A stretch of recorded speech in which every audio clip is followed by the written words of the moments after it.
എല്ലാവരും പറയും നമ്മളോട് നല്ല പാഷനേറ്റ് ആയിട്ട് വർക്ക് ചെയ്യണം, ഇഷ്ടത്തോടു കൂടി ജോലി ചെയ്യണം എന്നൊക്കെ. എങ്കിൽ ഈ പാഷൻ എങ്ങനെ കണ്ടുപിടിക്കും എന്നുള്ളത് ആരും നമുക്ക് പറഞ്ഞു തരുന്നില്ലല്ലോ. സോ ഞാൻ നിങ്ങൾക്ക് പറഞ്ഞുതരാം എങ്ങനെയാണ് നിങ്ങളുടെ പാഷൻ കണ്ടെത്തേണ്ടത്. അതിന് മുമ്പ് welcome to day 13 of series of grow challenge. അതിൽ ഏറ്റവും ആദ്യത്തെ കാര്യം എന്ന് പറഞ്ഞു കഴിഞ്ഞാൽ നിങ്ങളിപ്പം കോളേജ് പഠിച്ചുകൊണ്ടിരിക്കുകയാണ്, അല്ലെങ്കിൽ നിങ്ങൾ ഏർലി ഇൻ ദ കരിയർ ആണെന്നുണ്ടെങ്കിൽ ഈ സമയം നിങ്ങൾ മാക്സിമം ഡിഫറൻറ്റ് കാര്യങ്ങൾ എക്സ്പ്ലോർ ചെയ്യാൻ വേണ്ടി ഉപയോഗിക്കുക എന്നുള്ളതാണ്. എന്ന് പറഞ്ഞാൽ എല്ലാത്തിലും പോയി കൈയിട്ട് വെക്കുക.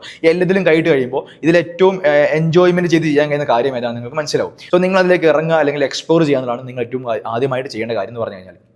മറ്റു കാര്യം എന്ന് പറഞ്ഞു കഴിഞ്ഞാൽ നിങ്ങൾ ₹1 പോലും നിങ്ങൾക്ക് ആരും തരില്ല എന്ന് പറഞ്ഞു കഴിഞ്ഞാൽ പോലും നിങ്ങളൊരു ജോലി ചെയ്യാൻ നിങ്ങൾക്ക് ഇഷ്ടമുണ്ടോ എന്നുള്ളത് നിങ്ങൾ ആലോചിക്കുക. നിങ്ങൾക്ക് നന്നായി കമ്മ്യൂണിക്കേറ്റ് ചെയ്യാൻ പറ്റും, അത് നിങ്ങളുടെ ഒരു കഴിവാണ്. ഇനി നിങ്ങൾക്ക് ഒരാളെ പ്രോപ്പർ പറഞ്ഞ് കൺവിൻസ് ചെയ്യാൻ കഴിയും, അത് നിങ്ങൾക്ക് നല്ല കഴിവാണ്. ഇനി എന്നല്ല നിങ്ങൾക്ക് ഒരാളെ കേട്ടിരിക്കാൻ കഴിയും, അതൊരു കഴിവാണ്. സോ നിങ്ങളുടെ ഈ സ്ട്രെങ്ത് കാര്യങ്ങൾ അതുപോലെ തന്നെ നിങ്ങളുടെ വീക്ക്നെസ് കാര്യങ്ങൾ ഐഡന്റിഫൈ ചെയ്യുക എന്നുള്ളതാണ് അടുത്തൊരു കാര്യം ചെയ്യുന്നത്. ഇനി മറ്റൊരു കാര്യം എന്ന് പറഞ്ഞു കഴിഞ്ഞാൽ നമ്മളെക്കാൾ കൂടുതൽ ഇപ്പോൾ നമ്മളറിയാം നമ്മുടെ ഫ്രണ്ട്സിനും ചുറ്റുള്ള ആൾക്കാർക്ക് ആയിരിക്കും. സോ അവരുടെ അടുത്തൊന്നും കൃത്യമായിട്ടുള്ള ഫീഡ്ബാക്സ് എടുക്കുക എന്നുള്ളതാണ്. ഇനി ഇതൊക്കെ കേട്ടു, നിങ്ങളിതൊക്കെ അറിഞ്ഞു കഴിഞ്ഞു, പക്ഷേ നിങ്ങൾ ചെയ്യേണ്ട കാര്യം എന്ന് പറഞ്ഞാൽ ഇത് ആക്ഷൻ എടുക്കുക എന്നുള്ളതാണ് ഏറ്റവും പ്രധാനപ്പെട്ട കാര്യം. അതായത് നിങ്ങളൊരു ഏരിയയിൽ ഈ ഒരു ഏരിയയിൽ എനിക്ക് ചെറിയ ഇൻട്രസ്റ്റ് ഉണ്ടെന്ന് മനസ്സിലാക്കി കഴിഞ്ഞാൽ ആ ഒരു ഏരിയയിലെ ഇന്റേൺഷിപ്സ് അല്ലെങ്കിൽ പ്രൊജക്റ്റ് കാര്യങ്ങൾ, വർക്ക് കാര്യങ്ങളൊക്കെ ചെയ്യാൻ വേണ്ടിയിട്ട് നിങ്ങൾ വേഗം തന്നെ സ്റ്റാർട്ട് ചെയ്യുക, അല്ലെങ്കിൽ ഇന്ന് തന്നെ സ്റ്റാർട്ട് ചെയ്യുക. അതിനൊരു പെർഫെക്റ്റ് സമയം വരട്ടെ അല്ലെങ്കിൽ പെർഫെക്റ്റ് ആയിട്ടുള്ള ഒരു നേരം വരട്ടെ എന്ന് കാത്തിരുന്ന് കഴിഞ്ഞാൽ ഒരിക്കലും നടക്കാൻ പോകുന്നില്ല. സോ ഇങ്ങനെ ചെയ്ത് കഴിഞ്ഞാൽ നിങ്ങൾക്ക് നിങ്ങളുടെ പാഷൻ ഐഡന്റിഫൈ ചെയ്യാൻ കഴിയുമെന്നുള്ളതാണ് സത്യം. സോ വീഡിയോ ഇഷ്ടപ്പെട്ടാൽ നിങ്ങളുടെ ഫ്രണ്ട്സിനെ അയച്ചു കൊടുക്കുക. C you on day 14.